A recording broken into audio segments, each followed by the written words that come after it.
Good evening, everybody, and welcome to the Borderline Podcast with me, your host, Andrew Willox. And tonight, guys, I've got something a little bit different for you.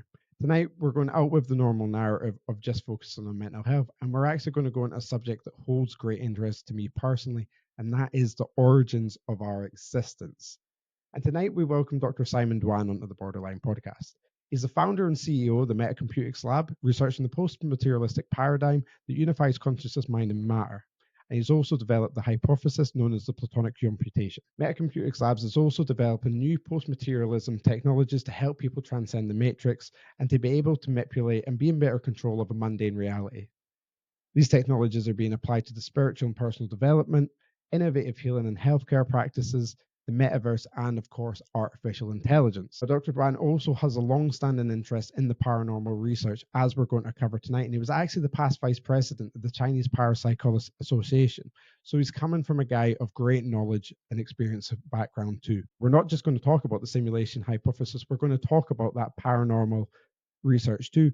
And we're also going to talk a little bit on extrasensory perception and what all this does mean for your mental health. If you'd like to learn more about Simon Duan, then please check out all the information in the episode description below. And if you are watching on YouTube, it's at this point, I'd love it if you just hit that like button and maybe even subscribe to more future content. It helps YouTube identify this channel in an algorithmic fashion to push out more. That starts a snowball effect and helps more people get on top of their mental health. So, Dr. Simon Duan, thank you so much for coming on the Borderline Podcast this morning. How are you? Yeah, I'm well. Yeah, this is morning in the UK. I'm based in London, and thank you for having me. It's a pleasure to share some ideas with you. Yeah, And yeah. your Well, audience. Yeah. the pleasure's all mine. And like I said to you in the kind of pre-chat before we started recording, I'm really excited for this one. And we get to tap into a lot of my key interests out with mental health as well. So I'm really, really, really looking forward to this one. So just to start us off, would you be able to just tell us a little bit about yourself, your background, and obviously what you specialize in, please, Dr. Duan? Thank you.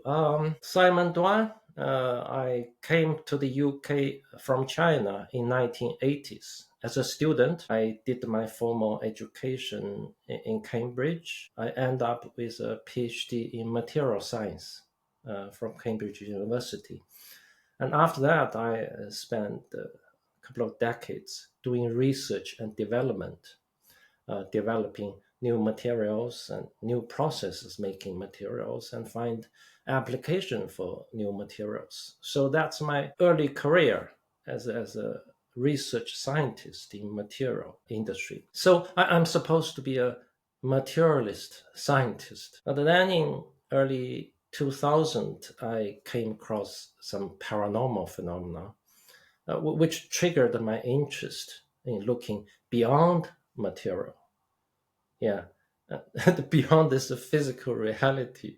Yeah, because I'm always curious. So even in the childhood, my favorite book was a Chinese book called 10,000 Whys. Yeah, I always like to ask why. Why is this? Why is that?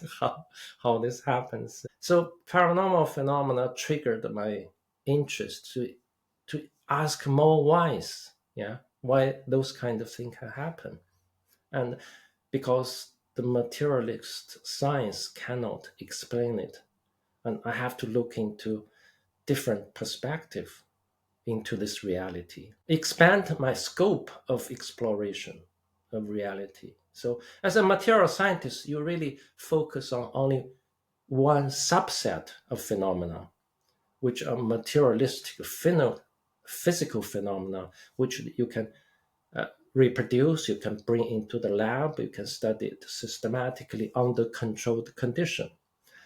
But those kind of phenomena are only a subset of natural phenomena. Yeah, many other phenomena you can't study in this methodology, but they actually exist. Once you open yourself, you come across all sorts of things which are very interesting. So this triggered my interest to expand beyond the material and look into non-material and even into the transcendental realms. And so also forced me to study different philosophy. Yeah, I used to be a materialist scientist, so I used to be a materialist, and those kind of experience in paranormal research force me to actually to go beyond materialism. Yeah, to look into other philosophies, other worldviews, and then from that I uh, develop my own kind of model of reality, which we can get into maybe later. I call it Platonic computation, which is really based on the simulation hypothesis. So that's my focus now. Actually, I'm doing theoretical research, building this model to develop this model further and to explain using this model to relook the reality, not only the physical reality, also the non-physical reality, and find the also finding application of this model so that the society can be more harmonious and our health can have a positive impact, not only physical health as well as mental health. Yeah. Yeah, we can be more relaxed, we can be more playful, we can enjoy more, we don't have to be stressed. So that's what I'm doing. I'm trying to develop this theory, explain all sorts of phenomena, and help people to adopt a different worldview so that they can have a happier life. So that's my focus at the moment. So this is basically a summary of my life. No, that's perfect. Thank you very much. And like I say, we can come back to the simulation hypothesis and Platonic computing in just a bit. But why don't we go back to that paranormal experience that you encountered, which first triggered your or accentuated your curiosity, I should say, because as a relate, I've always kind of always questioned everything, even from a child. I've always been Yeah, fascinated and curious. Can you take us back to that? That first instance. yeah. In early 2000, I was traveling in China on business, and my wisdom tooth started to play up. It becomes very painful. And then I went to a dentist. I was told it's quite a complicated case. I need a general anesthetic to have a sort of this dig out. It's not an easy, simple operation, actually. And then a friend of mine said, "Oh, why don't you go to see this dentist? He's doing a fantastic job." Yeah. So I out of curiosity, I went to this dentist, and his dentistry, his clinic, on the wall is full of photos of celebrities, officials, and Yeah. even the member of Chinese Communist Party Politburo Wow. went there to have their tooth taken out. This was encouraging to me.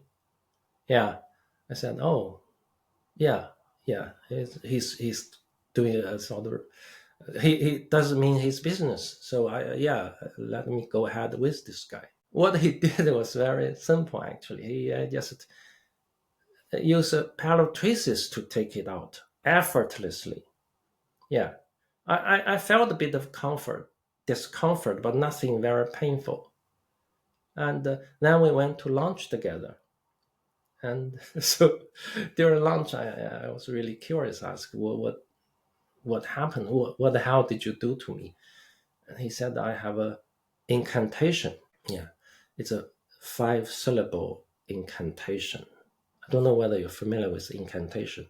I later find it's like a spell, like Yeah. a mantra.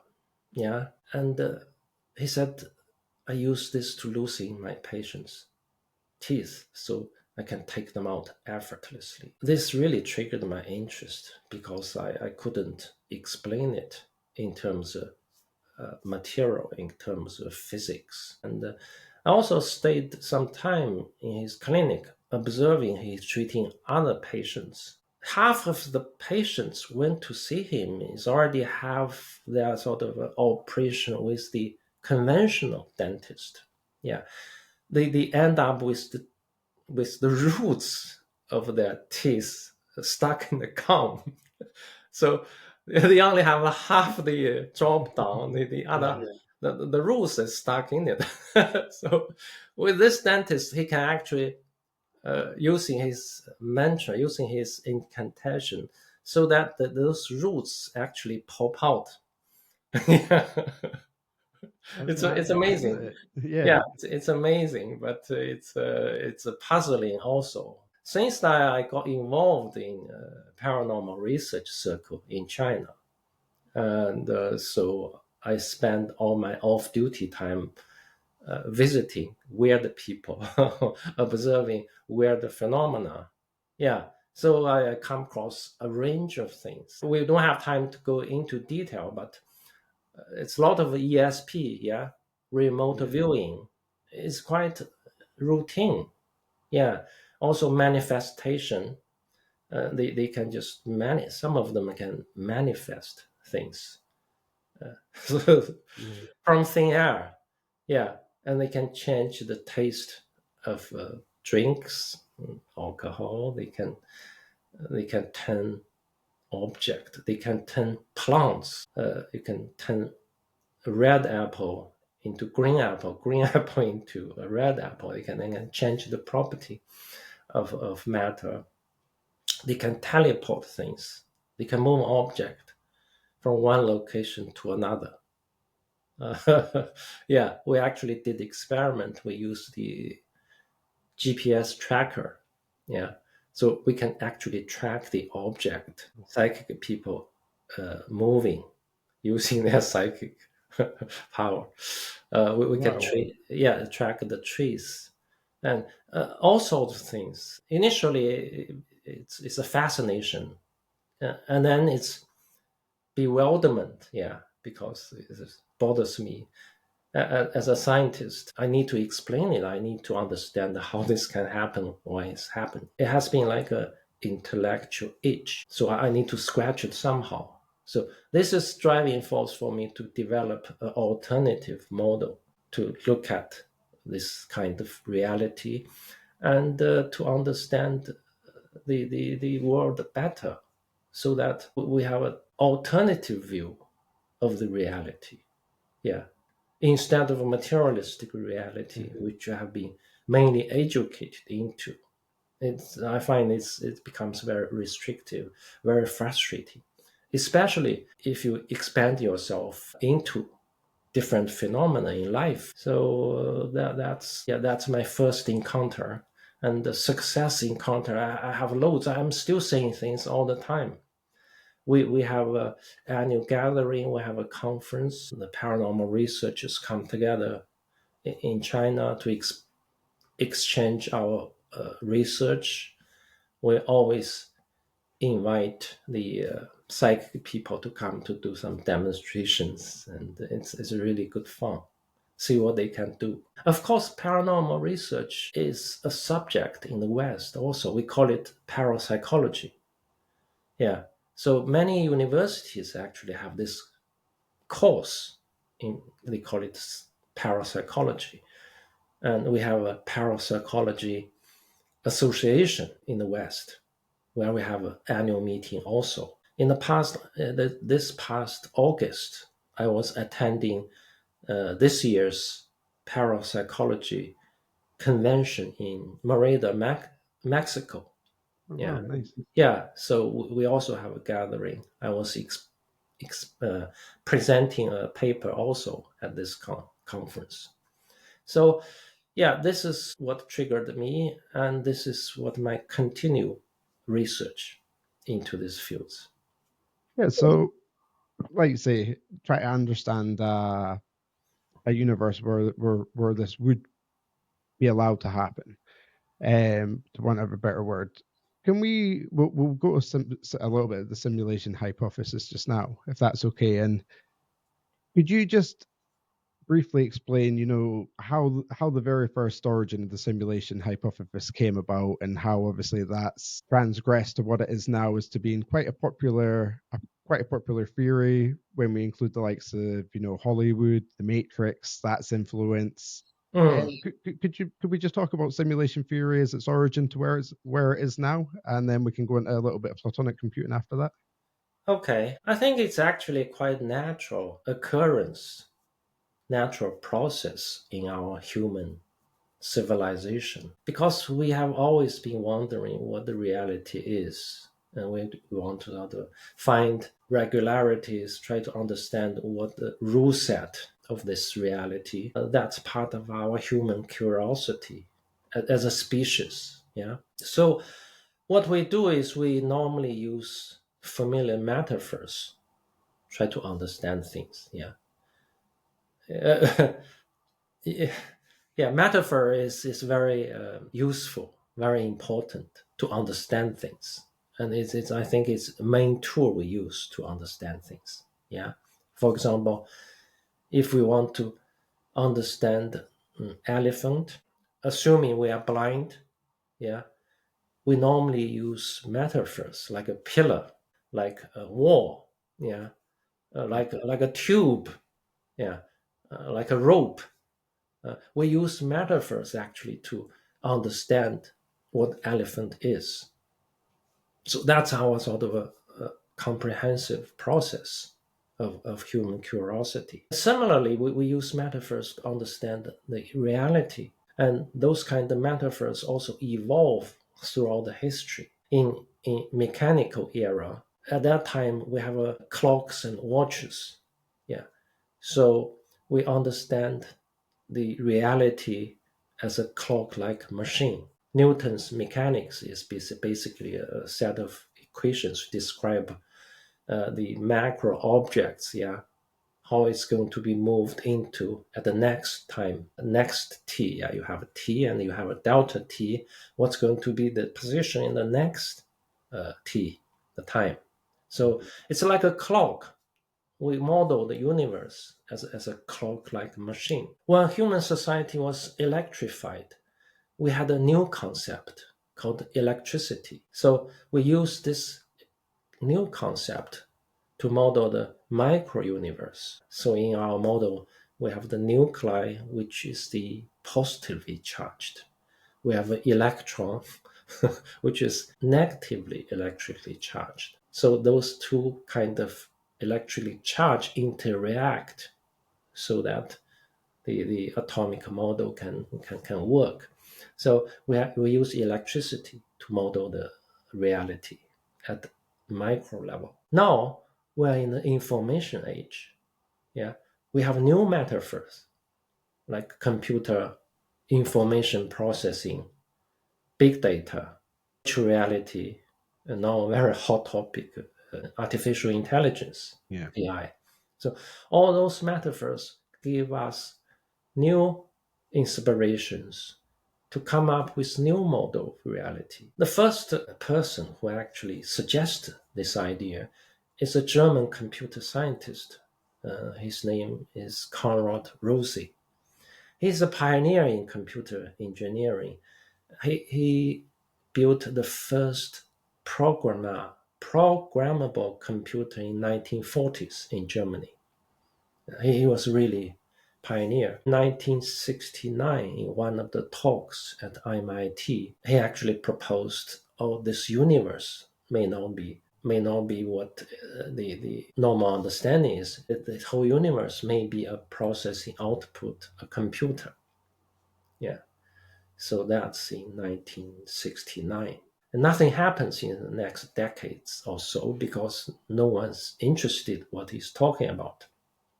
In 1990, another very famous physicist started to ponder the nature of reality in terms of information.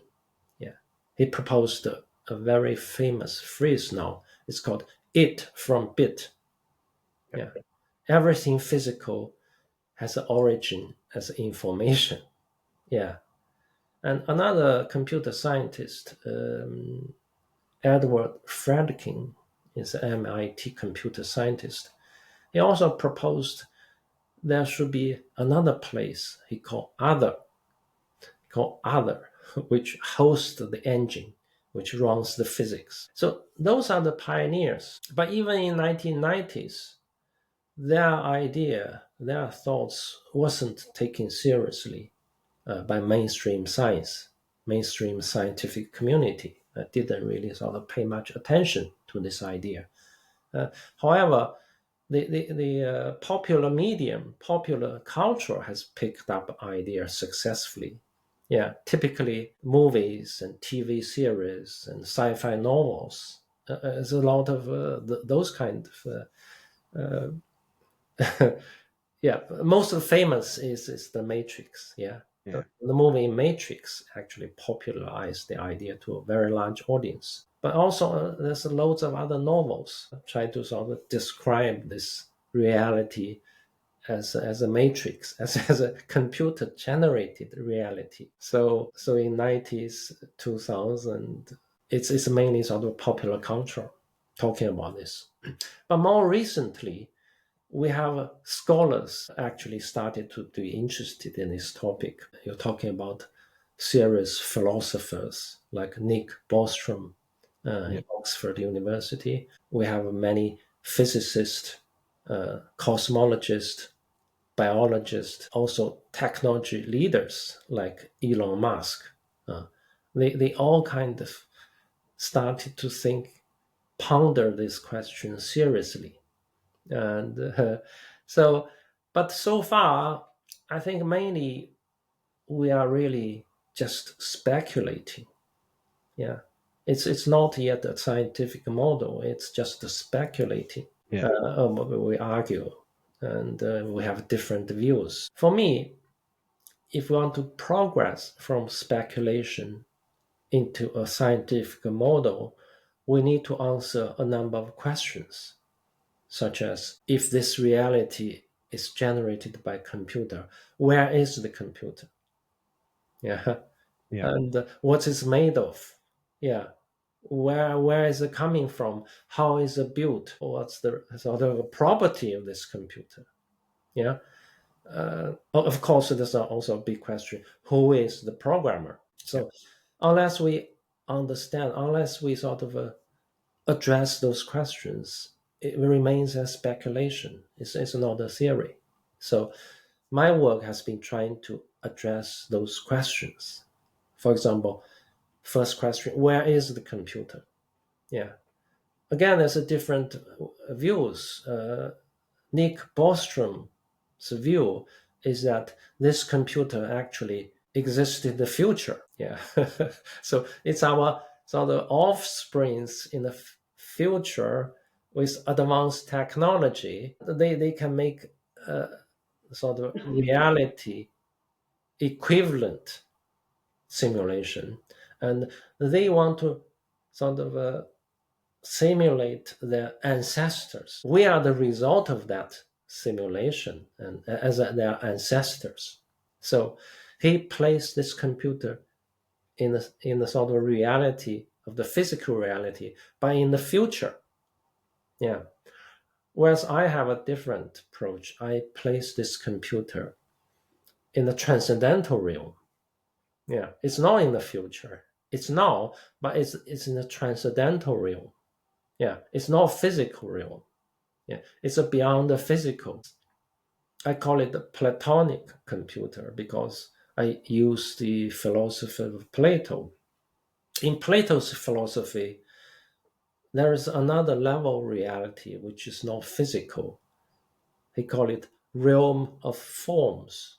And this reality, this physical reality, is only a shadow or poor imitation of this realm of forms, where everything is more perfect, is more real, is more fundamental.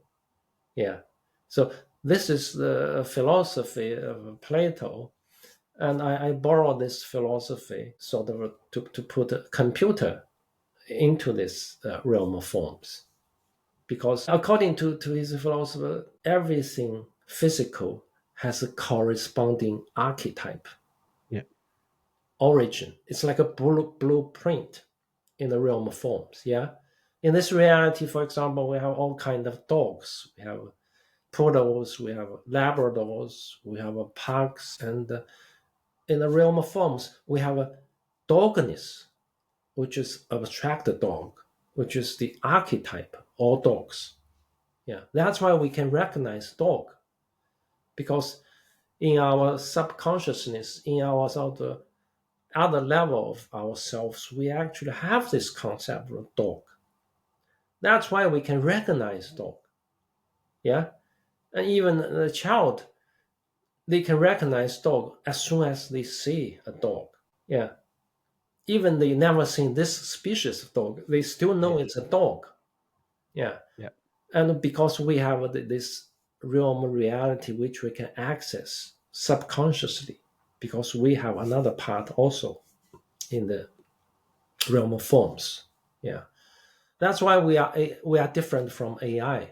Yeah. For AI, for a computer to recognize is a dog, they have to compare with millions of photos of dogs to be able to determine this is a dog. Yeah. Yeah, they need a lot of computing power to compare, to contrast. Whereas we don't. We don't need to compare contrast. We just know it's a dog. Yeah. Anyway, this, this is the archetype dog. Yeah. And also in this reality, physical reality, we have all sorts of apples. We have a green apple, red apple. We have a sour apple, sweet apple. And at the realm of forms, we have this archetype apple. We call it appleness. Similarly, in this reality, we have a computer made of silicon, yeah, a semiconductor made of a silicon chip.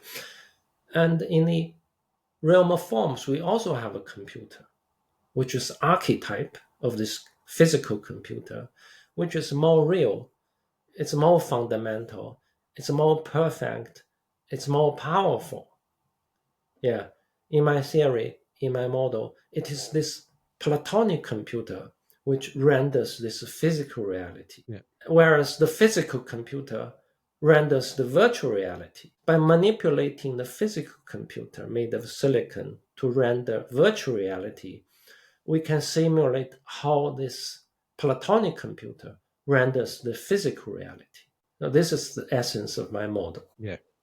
Yeah, I'm with you. So you're essentially your models, as you kind of say there, instead of asking the kind of blunt question is are we living in a simulation, your models encapsulating the question more of would the universe support the simulation and modeling it from there. So on that basis, what would the Platonic computer almost kind of look like? Would that be a 3D model?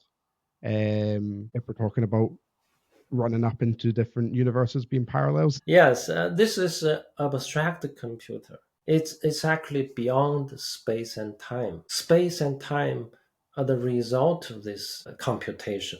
It's like we are making the 3D model with our physical computer. Yeah, the 3D model, like the game world, the game universe, which is a 3D model. Yeah, but the computer isn't in that game. It's outside the game. Yeah.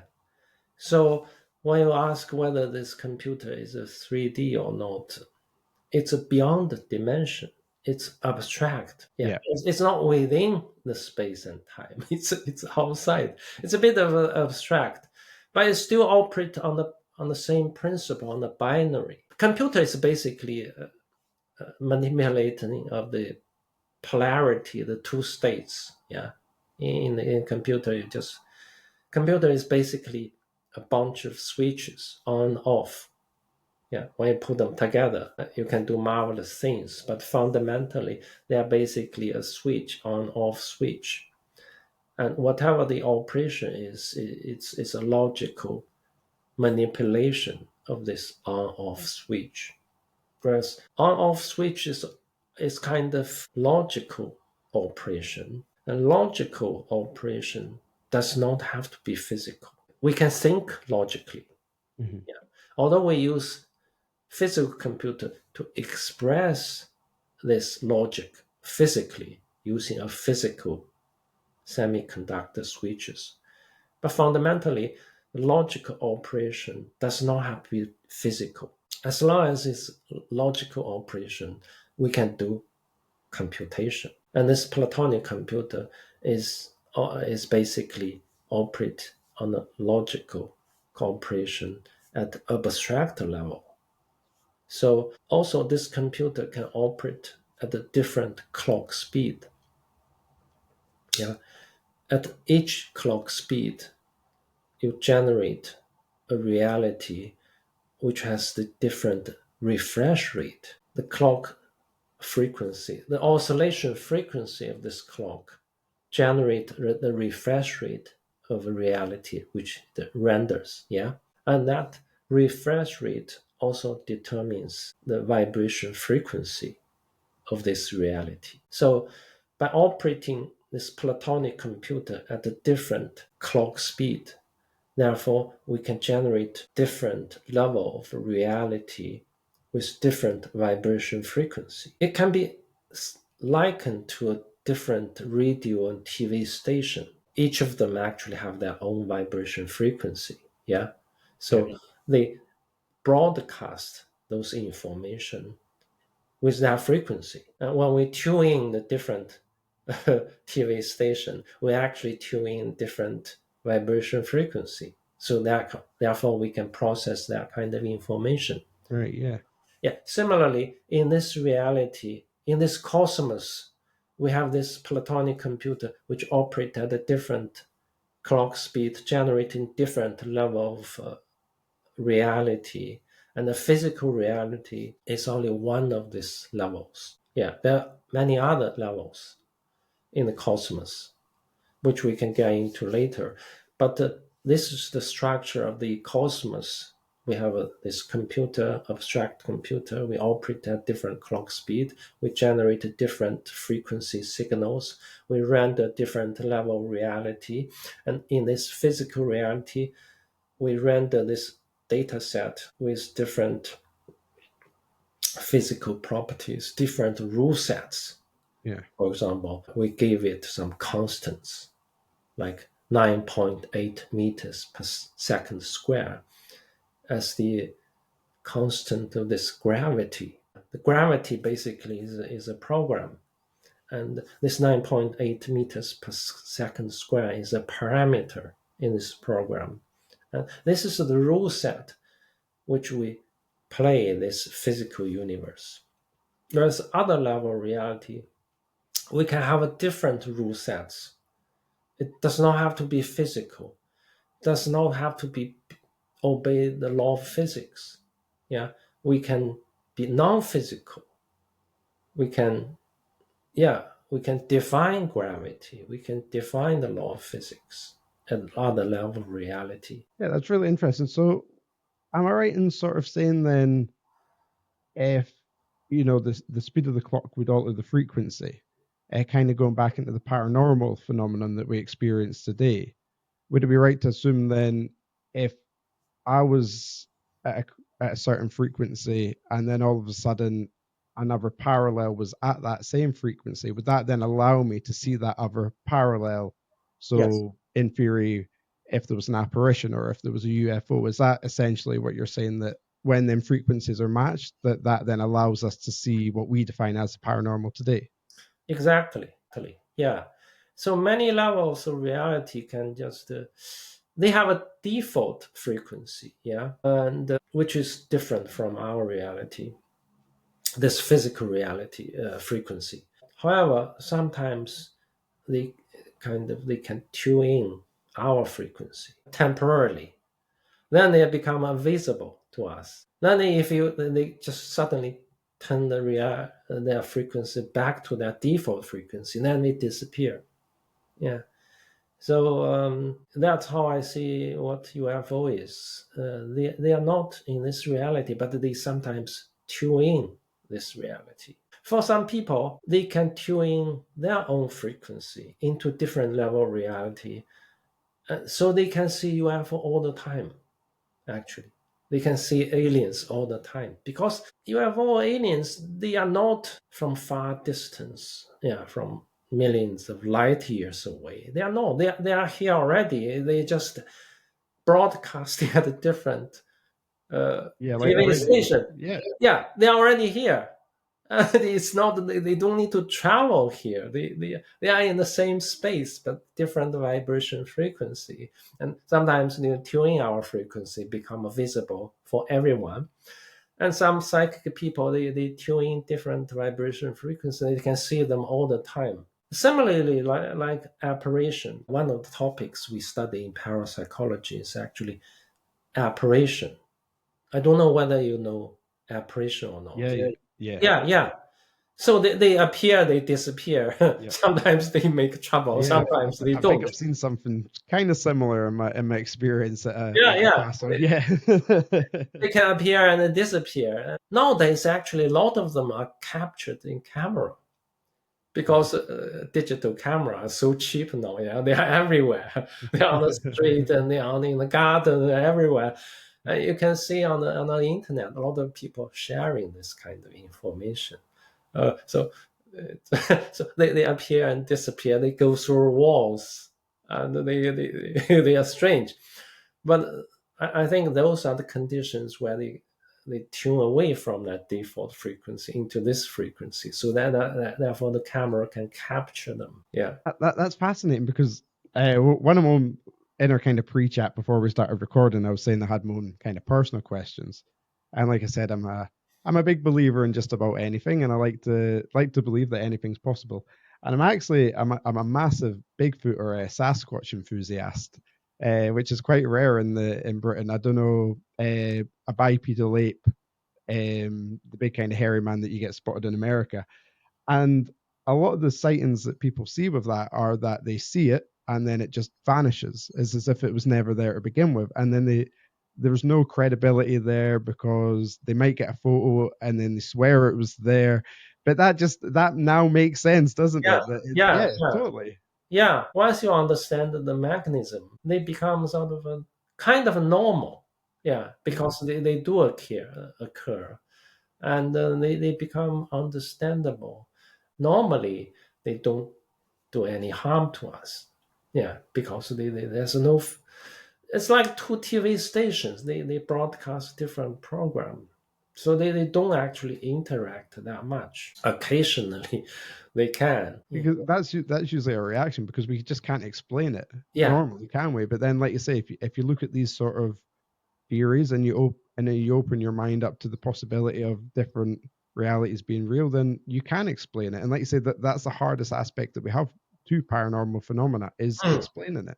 that's right. Yeah, that's right. Yeah. So one of my endeavor is actually to explain paranormal, and using the Platonic computation, I'm able to understand all of those. Yeah. So I have developed this model for many years now. And so before developing this model, everything was fascinating. Everything paranormal was fascinating and confusing and Yeah, bewilderment. And after I developing this model, it's still fascinating, but it becomes understandable, becomes more playful, becomes more fun. Yeah, yeah, yeah. that's it. Like I said to you beforehand, assume nothing and question everything because life's just so much more fun that way, isn't it? Yeah, yeah, it is. It is, yeah. But as a scientist, I need to understand it with a model. Some people don't like to understand it. They want to keep it as a mystery. I can understand that also because science actually sometimes destroy the sense of awe, yeah, sense of mystery, sense of magic, which can be disappointing. And when we look at the moon, for example, yeah, before science, before the telescope, the moon is so beautiful, so wonderful, so poetic, uh, poem, yeah, Yeah, poetic, poetic. Yeah, yeah. And then scientists discovered it's just it's a cold rock. yeah. it's, Yeah, it takes the it's fun kind out of of everything, doesn't it? yeah, it's kind of disappointing, but science. In my heart, I'm still a scientist. Yeah, Yeah. sorry about that. No, no. I'd say that, like say you need a certain aspect of, like you say, credibility to be answering these questions Mm. with a model to base that. Um, Talking of your experiences of where that's led you, then, could we talk a little bit about ESP training and remote viewing and sort of instances like you talked about before with perhaps moving objects? Mm, Um, mm. is anybody able to tap into different frequencies? Could you just explain a little bit about what that is and what that allows people to do? Um, it's not correct to say that ESP training is in Chinese school. That's not quite correct. What is correct is that there are many training facilities. Ah, okay. Apologies. It's not a part of the school. I mean, the formal education in China is still materialist, science based. Mhm. Yeah, they wouldn't train people. Ah, ESP. yeah, yeah, yeah. They Okay. wouldn't even recognize it. And Yeah, the mainstream education system and mainstream medium still keep debunking this kind of thing. Yeah, they always have expert coming to the TV show and telling, "Oh, this is nonsense. This is not possible. This is not science. It cannot happen. It's a fraud." So they then explain, "Oh, what actually make you saying things, and with your eyes, with the photons, with the retina, with the brain yeah, processing, then you see things. Without this, you cannot see things." So this is the mainstream view, the doctrine. Yeah. Whereas alongside this, many parents actually send their children to training, not really schools, but it's like a club. Yeah. It's like yeah, extracurricular activity. Yeah. So where the parents find other children can do it, they send their children to do this kind of training. See, in China, it's a big number of those things. yeah. There's some in the West also. If you look online, you will Mhm. find them. But it's not as many as in China, I believe. In China, you're talking about at least 10,000 or 20,000, Wow. those kind of training facilities where uh, kids can go there in vacation, in weekends, and get training. They can start with training, seeing things without Yeah, their physical eyes. They blindfold them, and they start with telling different color apart with blindfold. Yeah, and they can sense with their actual sense, which actual sense perception. ESP is actual sense perception, by the way. yeah, So they use their actual sense to see the different colors without using the physical eyes. Then they move into the reading. Then they can reading books without their physical eyes. They call it the third eye, the mind yeah, eye, which actually can perceive everything, which is, again, science cannot really explain it. They cannot accept it.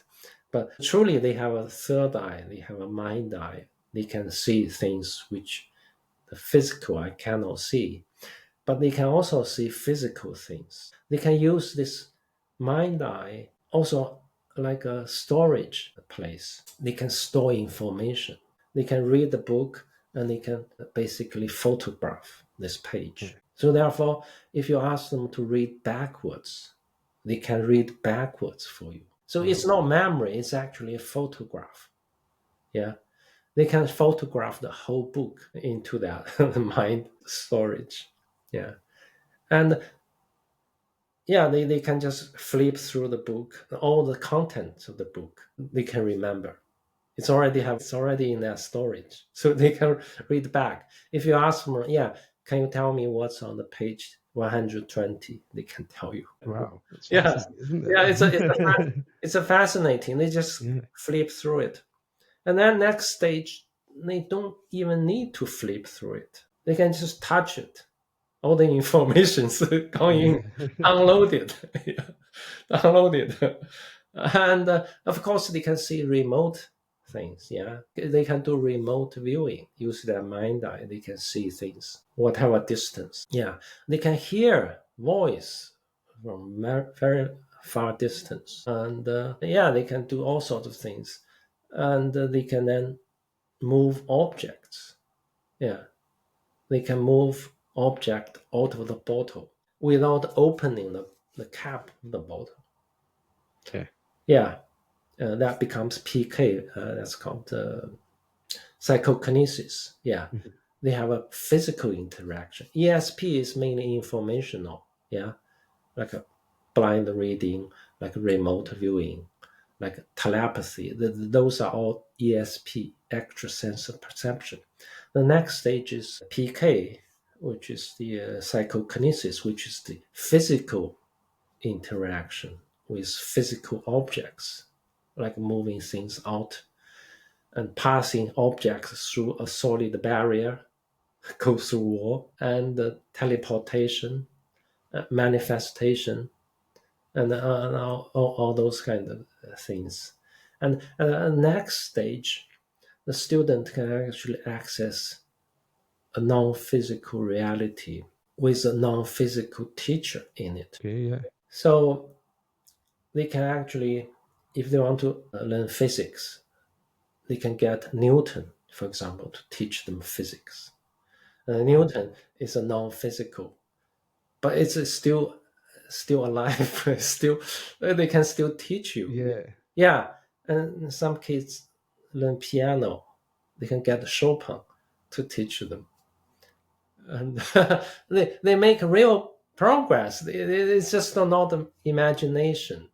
They actually make progress. And some kids actually tell me they learned a lot from me, not my physical me, but my non-physical self. Wow. So, which is more clever, more wise, more Yeah. knowledgeable. Yeah. From this kind of research investigation, I realize actually we are also multi-level beings. So the cosmos is multi-level reality. Yeah. Ourselves is also multi-level beings. We actually exist at all level reality without us knowing. We normally operate only at this level, physical level. We don't operate at other level reality. Whereas the psychic people, they can operate at the multiple levels. The higher the level, the more powerful you can be. Yeah. Mhm. So we actually, eventually, we are one. Everyone is eventually converging to one, which I call it meta consciousness. Different spiritual tradition can call it different name, but eventually we are that. Yeah. Yeah. But when from that meta consciousness descending, we descend through this different level reality until we reach to this reality and become a physical being. Yeah. But this level isn't actually the lowest level because we are building another level reality, which is virtual reality. Yeah. Yeah. So yeah, I'm we, gonna we, have we, to we, get to we, that. we call it metaverse. Yeah, some Mhm. people call it the metaverse. That's another level of universe we are building using our physical computer. So at level above this physical reality, our higher self also using the non-physical computer to building this reality. Yeah.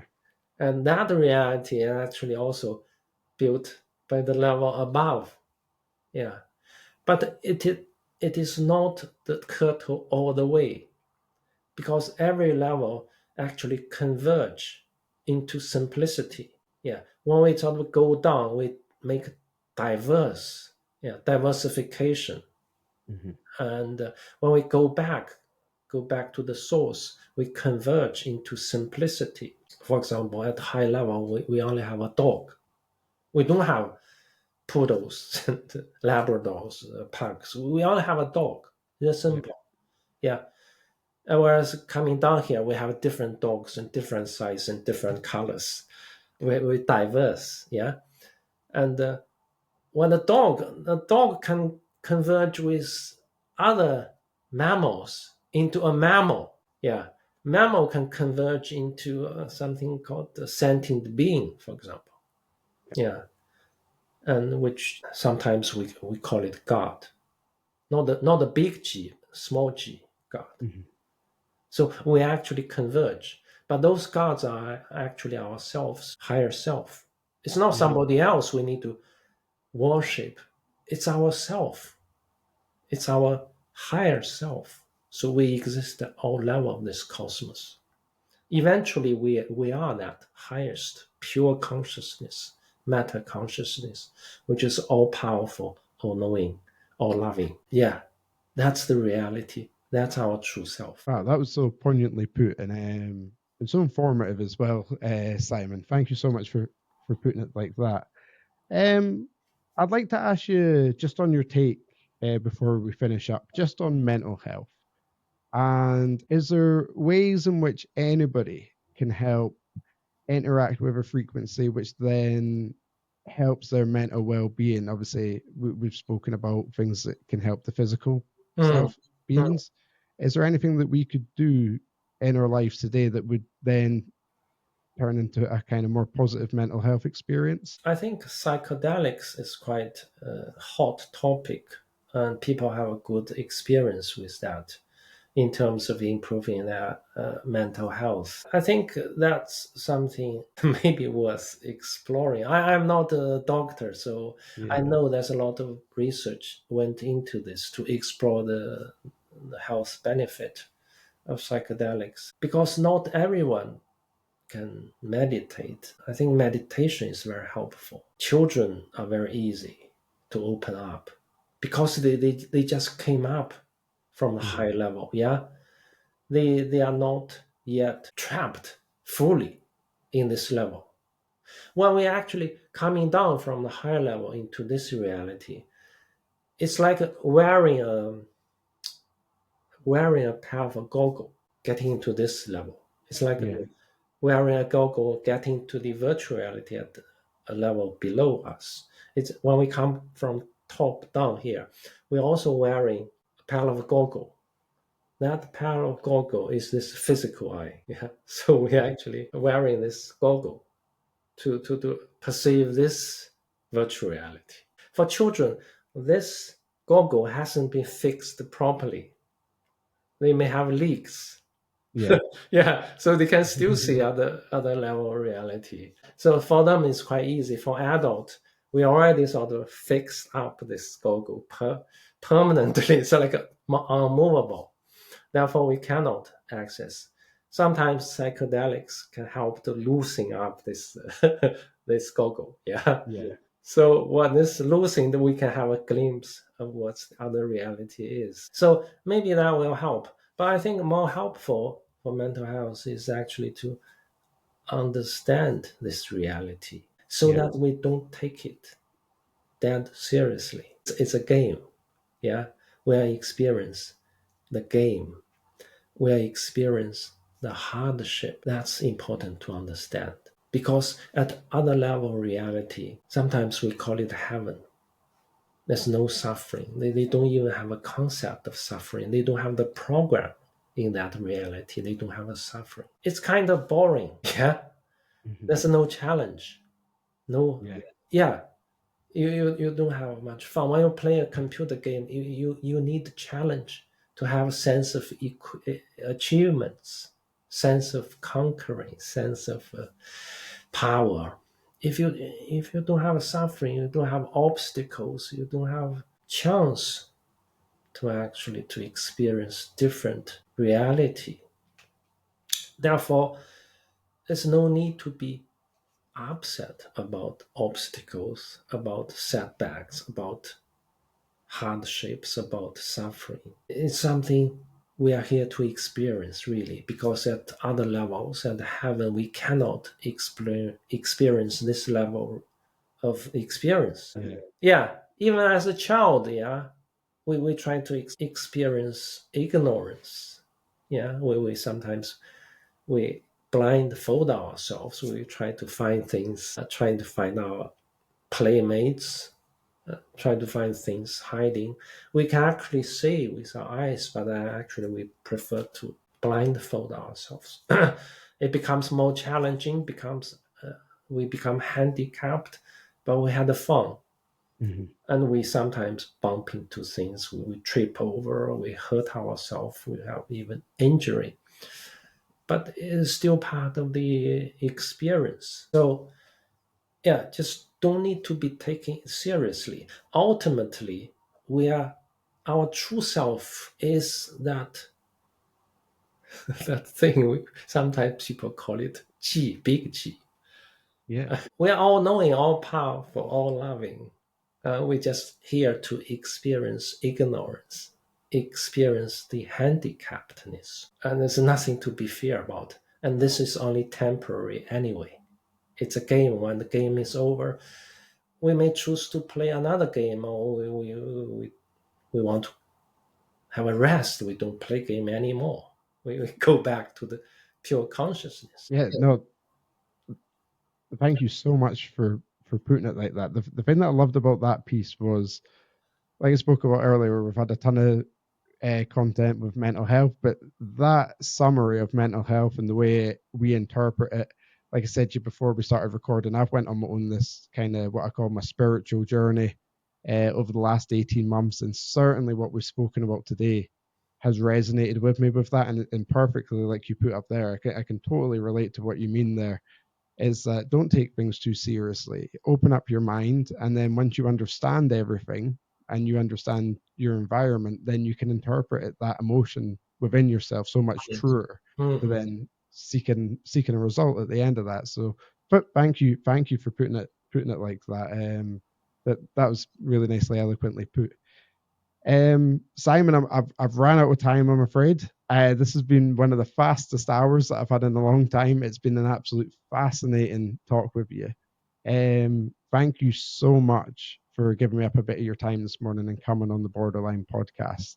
Is there anything else that you'd like to say or leave any of the listeners with? Uh, yeah, I do have a website where you can find my YouTube channel, my Twitter X account. Yeah, I try to help people also by offering one-to-one consultancy. And some people they're actually interested in how to get out of this matrix, Mm-hmm.